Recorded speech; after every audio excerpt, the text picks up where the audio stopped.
तो हमारी लड़ाई कानून के दायरे में होगी, विधि पूर्ण तरीके से ही होगी और जनता का सहयोग हमें चाहिए। जनता के सामने जो ये भ्रम फैलाया है शासन ने कि अधिवक्ता मनमाना हड़ताल करते हैं, मनमाना सब कुछ करते हैं, काम बाधित होता है, मनमाना हड़ताल करके आपका समय नुकसान करते हैं, आपको न्याय पाने के रास्ते में विलंब का मार्ग अवरुद्ध करते हैं, ये सारी मिथ्या और प्रवंचित वार्तालाप है। जनता को भी इस पर सोचना हो। देश में 27 लाख से भी ज्यादा अधिवक्ता समाज है। आज आप जहाँ बैठे हैं, आपके छत के ऊपर क्या है? टीन का पतरा है, बिल्कुल खुला आसमान है। आप 45 डिग्री का तापमान भी यहीं झेलते हैं और यहाँ का सबसे लोएस्ट टेम्परेचर जब ठंड का होता है उसको भी झेलते हैं। बारिश होती है तो बारिश में ये टपकते टीन सेट को भी आप ही झेलते हैं। अभी हमारे साथ अमित कुमार पाटिल सीनियर एडवोकेट हैं। किस प्रकार आप देखते हैं ये इस जो बिल आया है? यह बिल जो है पूरी तरह से विधि विरुद्ध है और मनमाना पूर्ण रवैया सरकार का अख्तियार किया हुआ है। कोई भी कानून जो पुरानी प्रचलित विधि जिसको हम कहते हैं कस्टम, अगर रूढ़िजन्य परंपराओं के अनुरूप विधि को बनाया जाए तो वह बड़े ही शांत प्रिय तरीके से सर्व जन पर जो है इन्फोर्स होती है, लागू होती है। विधि में संशोधन का जो माध्यम होता है वह न्यायाधीश अपने न्याय निर्णयों के माध्यम से भी करते हैं। समय के साथ जब परिवर्तन होता है तो प्रचलित विधियों में भी संशोधन की आवश्यकता होती है, जिसको हम रिफॉर्म भी कह सकते हैं। लेकिन रिफॉर्म की परिभाषा यह नहीं है। रिफॉर्म की परिभाषा यह कहती है कि यदि आप किसी व्यक्ति विशेष या किसी विशेष वर्ग पर कोई विधि जिसके अधीन वह गवर्न हो रहे हैं, वह उससे जो है बाधित होकर चल रहे हैं, उससे बंधे हुए हैं, उसके नियमों का पालन कर रहे हैं, तो आप अगर उसमें कोई परिवर्तन करेंगे तो उस समाज को, उस प्रचलित विधि के पालित होने वाले लोगों को पहले आप संशोधन के सभी विषयों से अवगत कराएंगे, उसको शेयर करेंगे, उसके बाद उन पर उनकी टिप्पणी लेंगे कि वो क्यों जो है इसमें क्या कमियां हैं। तो कमियों पर ध्यान नहीं दिया गया। सिर्फ आप अगर किसी को सिरे से यह कह सकते हैं कि हम आपके ऊपर एक आरोप लगाते हैं, तो आरोप लगाने मात्र से कोई जिस तरह से अपराधी साबित नहीं होता, उसी तरीके से किसी भी बिल को, किसी भी प्रचलित विधि पर अगर आप कोई संशोधन का बिल ला रहे हैं तो आपके इतना कह देने मात्र से कि हमारे द्वारा जो संशोधन लाया जा रहा है वह सर्वगुण संपन्न संशोधन है, यह पूरी तरह से खारिज किए जाने योग्य है। संविधान में जो भी संशोधन होता है लोकतंत्र की मजबूती के लिए किया जाता है, तो कहीं ना कहीं इससे लोकतंत्र पे क्या असर पड़ने वाला है? भैया देखिए, लोकतंत्र का सबसे बड़ा असर क्या है? पहली बात तो लोग जो यह संशोधन कर रहे हैं, हमारे देश में सर्वोच्च कानून क्या है पहले यह तो जान ले हम। हमारे देश का सर्वोच्च विधान हमारा संविधान है, जिसके संरक्षक के रूप में हमारी सर्वोच्च न्यायालय यानी हमारी सुप्रीम कोर्ट जो है उसके गार्जियन के रूप में अपना रोल प्ले करती है। अब सवाल यह है कि अगर सर्वोच्च विधान के बनाए गए सभी आर्टिकल्स जो हमारे फंडामेंटल राइट्स और हमारे जो लाइवलीहुड के राइट्स हैं, जो आर्टिकल 14 है, 15 है, 21 है, तमाम ऐसे अनुच्छेद हैं जो कि हमारे we the people of India, हम भारत के लोग की परिभाषा के अंतर्गत हमको सभी तरह के अधिकार प्रदान करते हैं। अगर उन अधिकारों से हमको इतर करके अधिवक्ता क्या संवैधानिक उपबंधों के अधीन नहीं आता? क्या संवैधानिक उपबंधों की परिधि के अंदर अधिवक्ता अधिनियम परिभाषित नहीं होता, पोषित नहीं होता? क्या हर बात के लिए अधिवक्ता को ही जिम्मेदार ठहराया जा सकता है? क्या हम लोकतंत्र की मुख्य धारा के हिस्से के रूप में समाज में नहीं है? इस देश के लोकतांत्रिक व्यवस्था के हम भी मुख्य धारा के हिस्से नहीं हैं? आप संशोधन कर रहे हैं, बड़ी अच्छी बात है, करना चाहिए, लेकिन समस्याओं को विशेष ध्यान में रखकर करिए ना। जैसे हम कहते हैं हमको ये अधिकार चाहिए, हमें वो अधिकार चाहिए। अधिकार किसको मिलता है? जो कर्म करता है। यदि आप कर्तव्य निभाएंगे तो आपके अधिकार स्वतः सुरक्षित होंगे। यह भी हमारे इसी कानून का हिस्सा है। तो अब सवाल यह है कि आज तक किसी ने भी इस विषय पर, सरकार ने कभी चिंतन नहीं किया कि बहिष्कार शब्द का जो नारा कचहरी प्रांगण में लगता है उसके पीछे की वास्तविक पीड़ा है क्या। हमारी बार काउंसिल है, हमारे अपने स्थानीय बार हैं, और हमारे बार के पदाधिकारी हैं, वह भी तो कहीं किसी अधिवक्ता की पीड़ा और अधिवक्ता समाज की जो महती आवश्यकता और जरूरत है उसको पूरा करने के लिए जब अपने बार काउंसिल तक जाते हैं, बार काउंसिल कहीं ना कहीं अपने को अगर अक्षम बताती है, जहां शासन तंत्र के हस्तक्षेप की आवश्यकता है इस तरह के समस्याओं के निराकरण के लिए, शासन तंत्र वहां पर पूरी तरह से अधिवक्ताओं को उनके द्वारा बनाए गए तमाम, चाहे वो बार काउंसिल हो चाहे स्थानीय स्तर पे हमारे बार्स हो, उनको उपेक्षित कर देता है। तो फिर इसके अलावा विकल्प क्या है? सरकार बहरी क्यों बन जाती है अधिवक्ताओं की विषयों पर? आखिर बहिष्कार है जारी का नारा किसके लिए दिया जाता है? कभी किसी ने जानने का प्रयास किया? हम अपने घर से अपने परिवार के जीविकोपार्जन के लिए यहाँ काम करने आते हैं और एक वकालतनामा के माध्यम से हमारा एक अनुबंध बनता है। एक क्लाइंट जब हमसे जुड़ता है तो बीच में क्या आता है? वही अधिवक्ता संशोधन अधिवक्ता अधिनियम 1961 के वो प्राविधान जो एक वकालतनामा के रूप में आते हैं वो हमें अनुबंधित करता है, हमारा उनका वही कॉन्ट्रैक्ट होता है।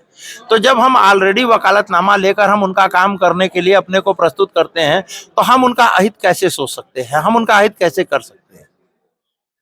इस देश में 27 लाख से भी ज्यादा अधिवक्ता समाज है। क्या अधिवक्ताओं को सरकार जरा सा भी यह सोचने का कभी प्रयास नहीं करती कि आखिर हर विषय का निवारण है? आप यह मानते हैं? देश के यशस्वी प्रधानमंत्री माननीय नरेंद्र भाई दामोदर दास मोदी जी ने वेलफेयर के लिए, अधिवक्ताओं के लिए वेलफेयर की काफी उन्होंने चर्चा की है। इस पे क्या कुछ हुआ है अभी तक? अब देखिए, हम आपको 4 बात बताएंगे, बड़ा ध्यान से समझिएगा। आज आप जहां बैठे हैं आपके छत के ऊपर क्या है? टीन का पतरा है, टीना है, बिल्कुल खुला आसमान है। आप 45 डिग्री का तापमान भी यहीं झेलते हैं और यहाँ का सबसे लोएस्ट टेम्परेचर जब ठंड का होता है उसको भी झेलते हैं। बारिश होती है तो बारिश में ये टपकते टीन सेट को भी आप ही झेलते हो। फाइल बचाने से लेकर अधिवक्ता अपने जीवन को बचाने तक के लिए संघर्ष करता है। अब रही बात वेलफेयर की, वेलफेयर क्या है? वेलफेयर पर अधिवक्ता अपने पैसे को जमा करता है अपनी न्यासी परिषद में, उसमें सरकार का कोई हस्तक्षेप नहीं होता। और वह रुपया कब मिलता है? हंसेंगे, थोड़ा हास्यास्पद है। आपको मरने के बाद मैं आपको 500 करोड़ दे दूं और आपको किन्नर नरेश का राजा बना दूं, क्या आप उस जीवन को लेना पसंद करेंगे? कतई नहीं पसंद करेंगे, कोई नहीं पसंद करेगा। सरकार इस विषय को क्यों नहीं सोचती?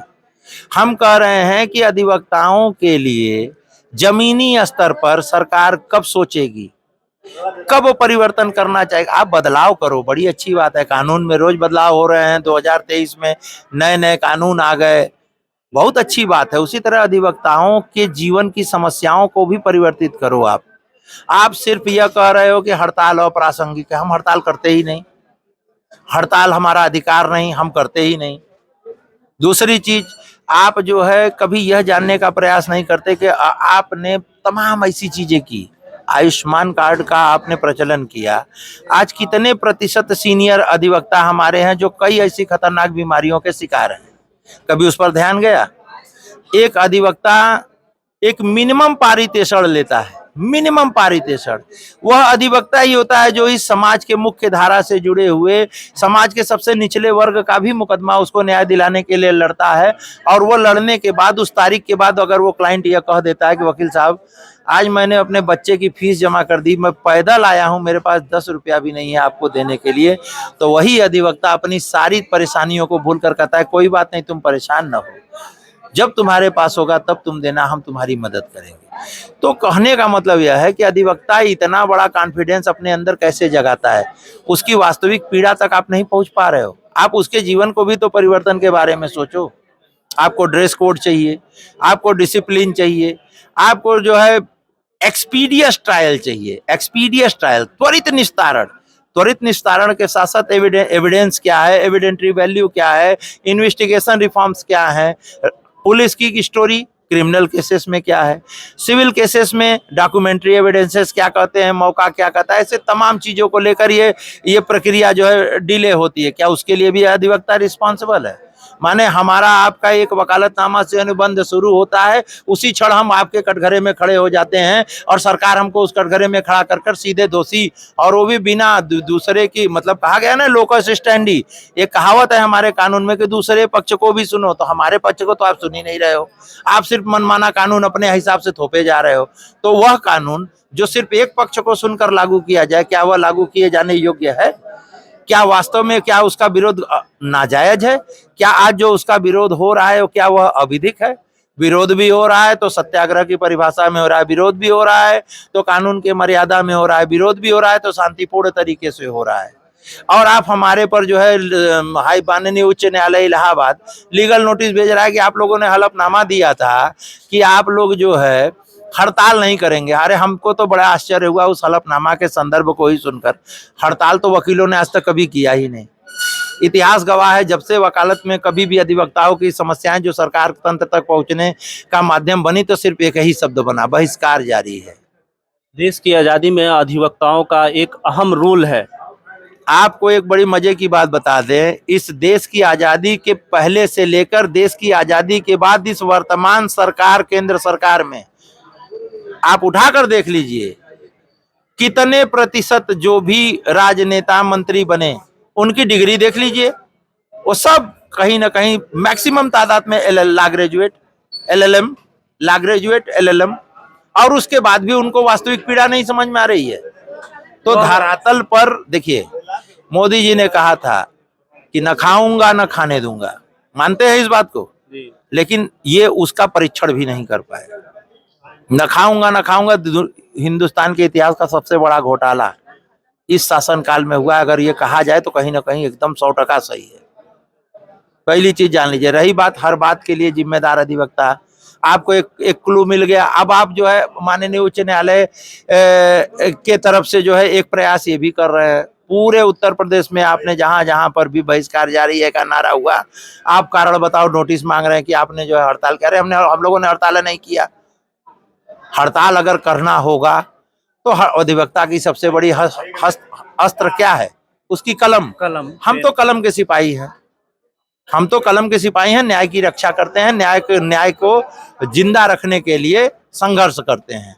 और हमारे संघर्षों में जो हमको पीड़ा सहनी पड़ती है, जो हमारे जीवन में जीविकोपार्जन में जो समस्याएं आती हैं, चाहे वो स्वास्थ्य को लेकर आए, चाहे वो कार्य को लेकर आए, चाहे वो आने जाने वाले भत्तों को लेकर आए, चाहे हमारे साथ कितने भी तरह का व्यवहार किया जाए, फिर भी हम न्याय के लिए जिंदा रहते हैं, लड़ते रहते हैं।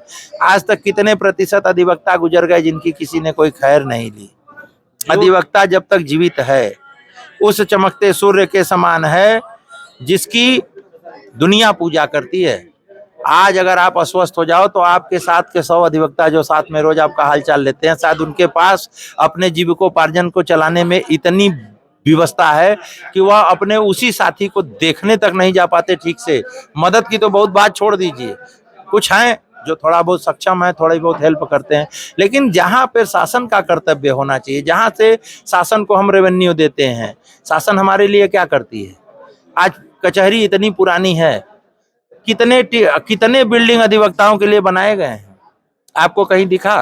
ये एक बहुत बड़ा मुद्दा है कि हर जिस भी कचहरी में आप जाइएगा वहाँ की व्यवस्थाओं को देख करके पीने का शुद्ध पानी नहीं है। सुनिए, पीने का शुद्ध पानी नहीं है, सही से यूरिनल की व्यवस्था नहीं है।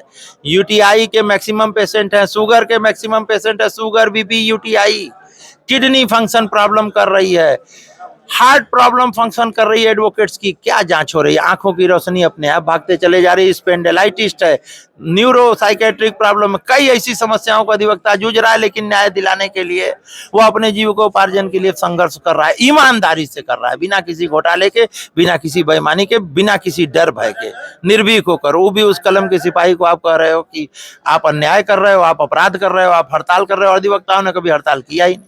युवा जो अधिवक्ता बनने वाले, जो लॉ की पढ़ाई कर रहे हैं, उन्हें आप क्या संदेश देना चाहेंगे? हम उनको यही संदेश देना चाहेंगे कि वह इस प्रोफेशन के साथ साथ प्राइवेट सेक्टर की ओर भी अपने अप्रोच को वो बढ़ाएं। और ऐसे कई फर्म अब तो आ गए हैं जहां पे कि लॉ ग्रेजुएट लड़कों को उनके प्रतिभा के हिसाब से जो है चयनित किया जा रहा है। रही बात प्रैक्टिशनर लायर के रूप में, तो प्रैक्टिशनर लायर के रूप में जब एक फ्रेशर बच्चा आता है एज ए जूनियर, तो उसको पारितोषिक सीनियर क्या दे पाता है ये उससे बेहतर कोई नहीं जानता। किसी को 10, किसी को 20, किसी को 50 रुपए मिलते हैं। वो भी कभी कभी स्थिति ये हो जाती है कि 10-10 दिन नहीं मिलता है। अब ऐसी सूरत हाल में वो युवा हमारे देश के जो अनमोल धरोहर हैं वो तय करें कि उनको प्रैक्टिशनर लायर के रूप में इतने सारे समस्याओं और संघर्षों का अगर सामना करने का क्षमता हो, मादा हो, तो वो आए। हम ये नहीं कहते कि वो मतलब हम उनके विरुद्ध नहीं कह रहे हैं, लेकिन हम ये कह रहे हैं कि वो जमीनी हकीकत को बखूबी परीक्षित करने के बाद ही इस तरह का कोई महत्वपूर्ण अपने जीवन का निर्णय ले। एक अंतिम प्रश्न, अगर ये अमेंडमेंट बिल लागू हो जाता है तो इस पे आप लोगों की क्या प्रतिक्रिया रहेगी? अगर यह अमेंडमेंट बिल पूरे अधिवक्ता समाज को बिना कॉन्फिडेंस में लिए शासन के द्वारा मनमाने तरीके से अगर इख्तियार किया गया, लागू किया गया, तो इसके लिए हम विधिक लड़ाई इंतहा की हद तक लड़ेंगे, सत्याग्रह भी लड़ेंगे और माननीय जो है सर्वोच्च न्यायालय तक की शरण में जाएंगे और अपने संवैधानिक उपबंधों के अधीन जो हमारे अधिकारों का हनन हो रहा है, हम इसको अनलॉफुल घोषित करने तक अपनी लड़ाई जारी रखेंगे। लोकतंत्र में जनता जो मालिक होती है, जनता को आप क्या संदेश देना चाहेंगे? हम जनता को एक ही संदेश देना चाहते हैं कि जनता को सदैव इस बात को अब प्रखर रूप से समझना होगा कि हम इस देश के वास्तविक जो है मेकर हैं। इसलिए हैं क्योंकि हमारे मत के प्रयोग और सही मत के चयन से ही शासन बनता है। इसीलिए कहा गया है कि we the people of India, हम भारत के लोग, और हम भारत के लोग ही तो इस देश पे शासन का निर्माण, मतलब हमारे द्वारा, हम जनता के द्वारा हमारे ही बीच से किसी एक व्यक्ति को चुनकर हम शासन तंत्र का निर्माण करते हैं। अगर वह शासन तंत्र हमारे द्वारा चुना गया है, अगर वह निरंकुश होगा, तो उस पर निर्बंधन लगाने का काम भी हम जनता के लोग ही करेंगे, विधिक तरीके से, अविधिक कुछ नहीं। विधिक लड़ाई लड़ने का मतलब हम कानून के लोग हैं, कानून के आस्थावान हैं, हमें लॉ ग्रेजुएट कहा जाता है, इसलिए हम कोई भी ऐसा अवैधिक कृत्य कभी करेंगे ही नहीं, ना कभी किया है जिससे कि हम कानून के उल्लंघन के दोषी पाए जाएं। तो हमारी लड़ाई कानून के दायरे में होगी, विधि पूर्ण तरीके से ही होगी और जनता का सहयोग हमें चाहिए। जनता के सामने जो ये भ्रम फैलाया है शासन ने कि अधिवक्ता मनमाना हड़ताल करते हैं, मनमाना सब कुछ करते हैं, काम बाधित होता है, मनमाना हड़ताल करके आपका समय नुकसान करते हैं, आपको न्याय पाने के रास्ते में विलंब का मार्ग अवरुद्ध करते हैं, ये सारी मिथ्या और प्रवंचित वार्तालाप है। जनता को भी इस पर सोचना होगा कि बहिष्कार जारी है का नारा कौन सी ऐसी मजबूरी है जो इस बहरी सरकार तक पहुंचाने के लिए उनको देने पर विवश होना पड़ता है। इस खबर पे आपकी क्या राय है, जरूर कमेंट के माध्यम से हम तक पहुंचाइएगा। नमस्कार, जय हिंद।